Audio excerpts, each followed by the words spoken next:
Setiap pengendali pengangkutan awam perlu mematuhi peraturan jarak sosial 1 meter bagi mengelak penularan jangkitan penyakit dalam kalangan pemandu dan penumpang. Bercakap secara eksklusif kepada RTM menerusi berita perdana, Menteri Kesihatan Datuk Seri Dr. Adham Baba menegaskan selain tanggungjawab penumpang sendiri, pihak pengurusan syarikat pengangkutan awam memainkan peranan utama. Banyak dibangkitkan tentang social distancing ini, penjarakan sosial, dan masih ramai tidak faham kenapa perlunya ia dilakukan. 1 meter. Ini sangat kritikal. Bagaimana untuk mereka yang menaiki pengangkutan awam, yang masih menggunakan pengangkutan awam untuk datang ke tempat kerja, dan beberapa perkara lagi. Misalnya di tempat kerja. 1 meter, cukup tak 1 meter dengan cukup. cukup. Lebih kurang dua ini. Okey, jadi ia memang distance yang diperlukan, tak boleh compromise di situ. Ya. Kita boleh tahu coronavirus ni dia transmit ataupun dia dilepaskan melalui droplet kata kita titisan sama ada bersin, batuk. Berapa jauh batuk tu boleh pergi, kita dah boleh agak ukur lah. Paling jauh pun 1 meter ataupun less than that.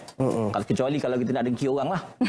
Kita batuk kat orang tu, kita hembus ke kita punya ludah ke apa, terkena kepada salah satu rongga mulut, hidung atau mata, coronavirus dah boleh masuk ke dalam tubuh manusia.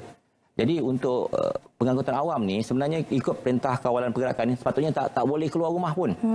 Tapi oleh kerana kita mempunyai keluarga nak bergerak ke satu tempat atas kepentingan tertentu, jadi kita boleh benarkan pengangkutan awam tu mengambil penumpang, tapi mereka kena ada polisi ataupun dasar untuk mereka menjarakkan tempat duduk dalam bas supaya mereka mengamalkan penjarakan sosial. Ini diwajibkan. Kerana apa? Untuk maknanya pergerakan itu tanpa penumpang yang ramai lah, tak bersesak. Mereka wajib untuk mengambil, katalah 30 orang, ambil 15 saja untuk bergerak supaya ada penjarakan sosial. Yang ini ialah formula yang terbaik untuk mengelakkan penularan wabak, kerana dia dah menjadikan satu strategi terbaik lah mengekang penularan wabak tu. Dalam pada itu, beliau berkata kerajaan akan mempertimbangkan untuk mengetatkan perintah kawalan pergerakan sekiranya pematuhan rakyat terhadap perintah itu masih rendah.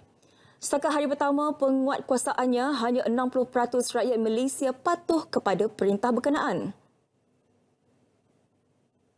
Ini kita walaupun ada Akta 342 1998 yang dibentuk dalam parlimen tetapi dia tak pernah digunakan.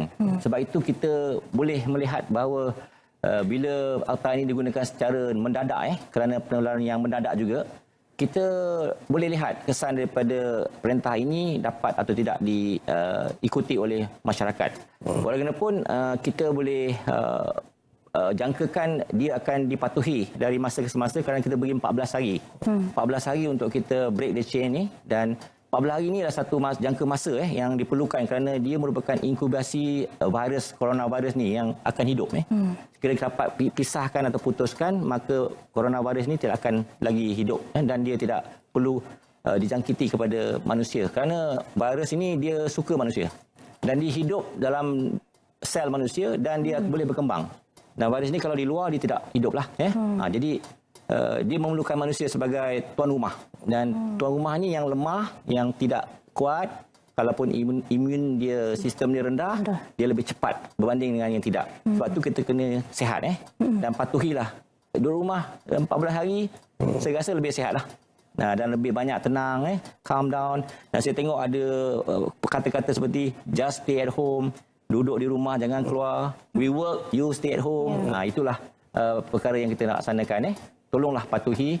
Kata Yang Amat Berhormat Perdana Menteri, tidak ada sesuatu yang lebih berharga sekarang ni ialah untuk menyelamatkan nyawa rakyat Malaysia yang ramai ini daripada terjejas dengan penularan wabak COVID-19 yang kita tahu dalam dunia merupakan satu pandemik pada hari ini.